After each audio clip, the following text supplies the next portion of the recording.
ഈ നടൻ മിസ്റ്റർ ബാബുരാജ്, ഈ വ്യക്തി നമ്മൾ എന്താ പറയാ, പരസ്യമായ രഹസ്യമെന്ന് പറയാവുന്ന രീതിക്കുള്ള ഒരു സെക്ഷൽ ഹാരാസ്മെന്റ് ചെയ്യുന്ന ഒരു വ്യക്തിയാണ്. ആലുവയിലുള്ള വീട്ടിൽ വെച്ചിട്ട് എന്നെ സെക്ഷലി റേപ്പ് ചെയ്ത ആളാണ് മിസ്റ്റർ ബാബുരാജ്.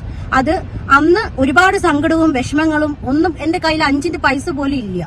അങ്ങനെ എനിക്ക് അവിടുന്ന് ഒന്നും ചെയ്യാൻ പറ്റാത്തൊരു സിറ്റുവേഷൻ ആയിരുന്നു. അങ്ങനെ എന്നെ പിറ്റേ ദിവസമാണ് അവിടുന്ന് വിടുന്നത്. അന്ന് അതെനിക്കിപ്പോ പറയുമ്പോൾ തന്നെ സഹിക്കാൻ പറ്റില്ല. കാരണം നമ്മൾ നല്ല സ്വപ്നങ്ങളും പ്രതീക്ഷകളുമായിട്ട് ഇവരൊക്കെ ഇങ്ങനെയാണെന്ന് നമ്മൾ പ്രതീക്ഷിക്കുന്നില്ല. എന്നെ പോലെ പല പെൺകുട്ടികൾക്കും ഇയാളിൽ നിന്ന് പല അനുഭവങ്ങളും ഉള്ളത് എനിക്കറിയാം.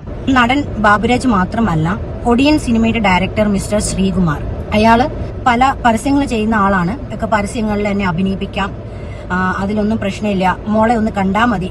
ഇവർ ഈ മോളെ എന്ന് വിളിക്കുന്നത് നമ്മളെ സൂചിപ്പിക്കാനാന്നുള്ളത് പിന്നീടാണ് മനസ്സിലാവുന്നത്. അങ്ങനെ വിളിപ്പിച്ച് ഈ വ്യക്തി അറ്റാക്ക് ചെയ്തിട്ടുണ്ട്. ഒടിയൻ സിനിമയുടെ ഡയറക്ടറും സെക്ഷലി എന്നെ അബ്യൂസ് ചെയ്ത ആളാണ്.